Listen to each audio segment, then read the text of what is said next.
Hey guys, Scott here. I just wanted to make this video to, I guess, explain why I don't like the MMR system in Dead by Daylight.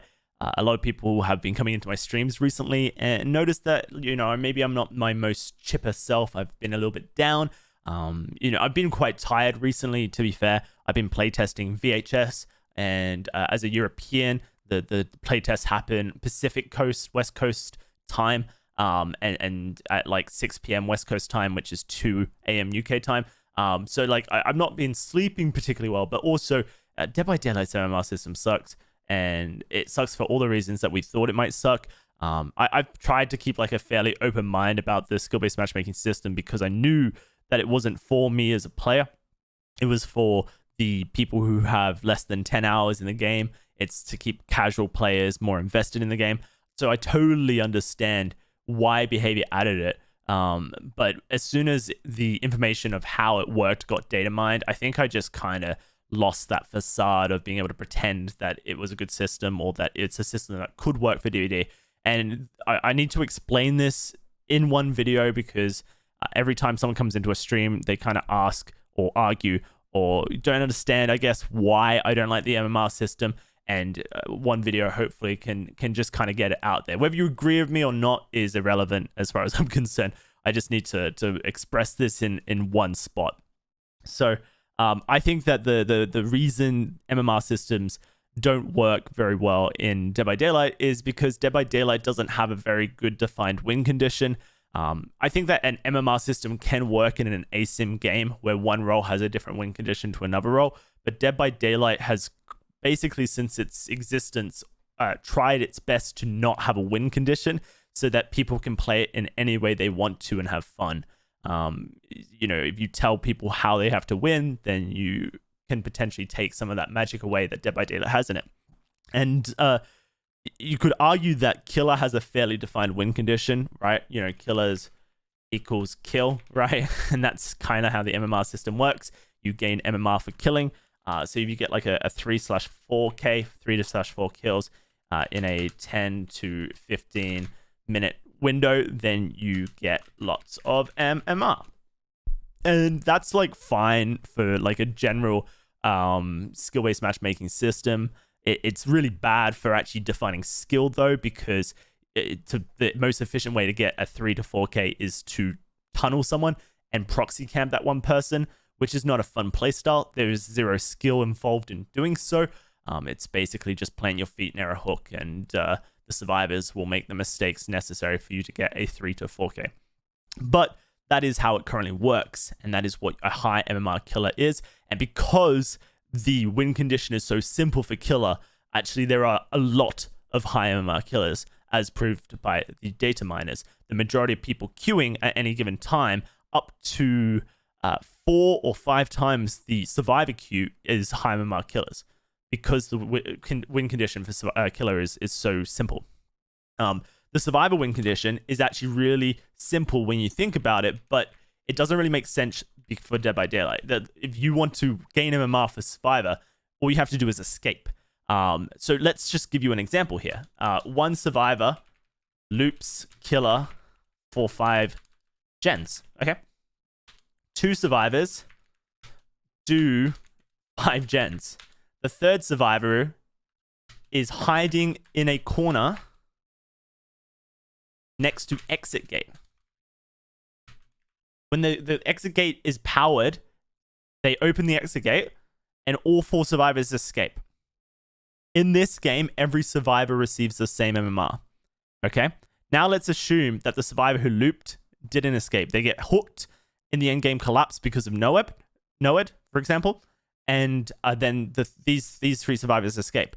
This one person who looped the killer for 5 gens loses MMR in this scenario. It is such a bad system for Dead by Daylight because escaping really is not the crux of what makes Dead by Daylight fun, and it's not what majority of players actually are trying to achieve when they play Dead by Daylight. Escaping is just the way the game ends, usually as a survivor. And you might be the exception to the rule where you load up into a game of Dead by Daylight as survivor and your main objective is to escape. but I guarantee that the majority of players, when they get into Dead by Daylight, are looking for fun interactions with a killer, whether that be via looping and trying to chain loops together to extend that. A lot of players like looping, and that is one of the main advantages Dead by Daylight has over other ASIMs. Maybe you are trying to do some tome challenges and you just want to, get your tomes done so you can unlock cosmetics on the Rift or get some blood points. I don't feel like escaping is ever really the forefront of the majority of survivors' goals when they play Dead by Daylight. And it really is not the thing that defines how good you are at Survivor. Even though it probably should be, truth be told, escaping should probably be a more important win condition for survivors. It just really isn't. And if the only thing that defines if you're a good survivor as far as the MMR system is concerned is whether you escaped or not, then what happens is it promotes a really bad playstyle at high MMR. A high MMR survivor is the kind of survivor who brought a key every game so that they could escape even when the hatch was closed. They're the survivor that as soon as they hear the terror radius or spine chill procs, they walk 60 meters away from the generator that they were working on and hide behind a tree, rock, or in the corner of the map. They're the survivor who lets their teammates die on hook so that they can escape via hatch or get an exit gate open and leave, despite the fact this person has only been hooked for the first time. They're the survivor that every time they come to a pallet, they camp the pallet to throw it on the killer's head and then run to the next pallet. Now, there are obviously some really, smart decisions being made when a survivor plays like this. I don't want to try and take away or disagree with the statement that some of the things that this survivor is doing is actually just good survivor, efficient, survivor gameplay. But what it does is it really highlights the imbalance of Dead by Daylight, that a survivor can do all of these things and escape so consistently. And what it does is it minimizes the interactions that a survivor has with a killer. If Dead by Daylight's high MMR system was based on how good you were at looping, for example, just for an example, I think I would have such more fun playing killer because I would constantly be going against people who actually test my skill as a killer in my ability to end chases and win chases versus people who are good at looping. But, you could argue that someone who's good at looping is someone who can chain tiles together. But you could also argue that the Meg who ran from pallet to pallet and dropped every pallet on the map as soon as they got there by camping at the pallet, and all 5 gens popped in that chase, is a good looper as well. And it's so subjective that both these players end up at high MMR. And I don't know, for me, it just gets really frustrating to go up against. Not to mention, because the killer's win condition for MMR is so much simpler than the survivor's win condition for MMR. A killer kills by proxy of playing the game. A survivor doesn't necessarily escape by playing the game. That is just that's just the they either die or they escape. And that's just kind of the fact of a survivor game. But I don't think many survivors actually jump into a game to escape as their primary goal. And so because the killer's win condition is so simple, we have a really massive imbalance of people who can reach high MMR killer compared to the people who can reach high MMR survivor. Since, in a lot of games, especially before MMR was introduced, killers were getting anywhere between 3 to 4 kills on average per game. So that means that killers were, before MMR was introduced and MMR was tracking, killers were getting 3 to 4 Ks and achieving high MMR. And survivors were not getting their escapes. They were getting an escape 1 in 4 games, if you want to use that statistic. And so there's not actually that many high MMR survivors. And the ones that are high MMR are probably the assholes of the team who didn't really play the team game and play for themselves and played in ways that a lot of people find boring, scummy, or just unfun in general. Now, I'm not really trying to propose a better system here because I think that the MMR system is a problem in itself.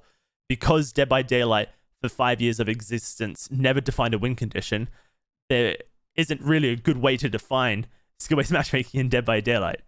I just find it really unfun. Not to mention, add everything on top of that.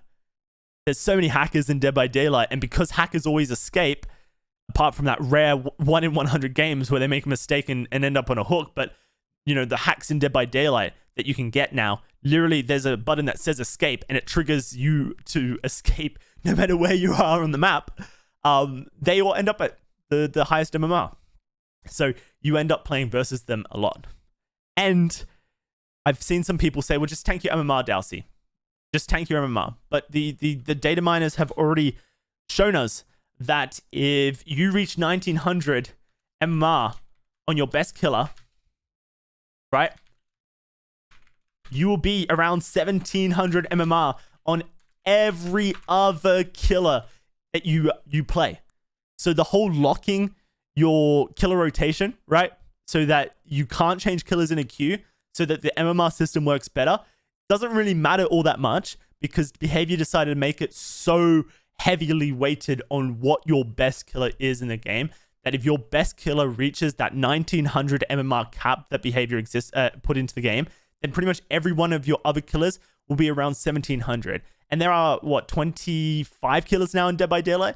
And I play all of them to a relatively high level. I'm sure I'm not the highest MMR on all of them. I doubt it. But there will be a couple of them that I will be the highest MMR on that I can achieve.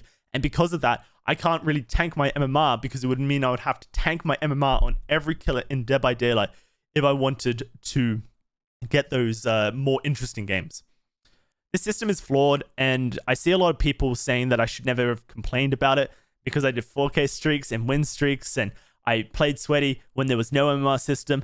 And I'm not complaining that my games are hard.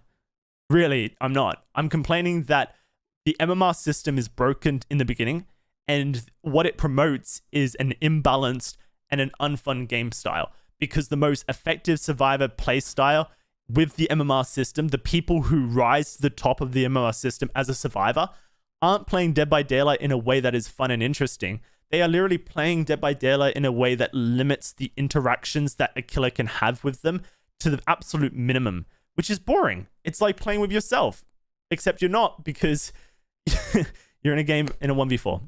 So yeah, I just felt like I needed to make this video where I explain relatively as best I can why I don't like the MMR system.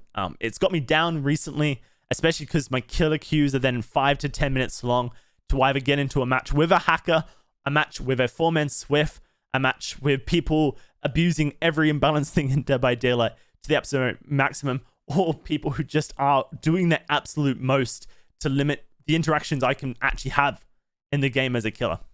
And why I've been a little bit down in my streams recently, and I've tried to lighten the mood with some jokes, but then people take those jokes and turn them sour or something.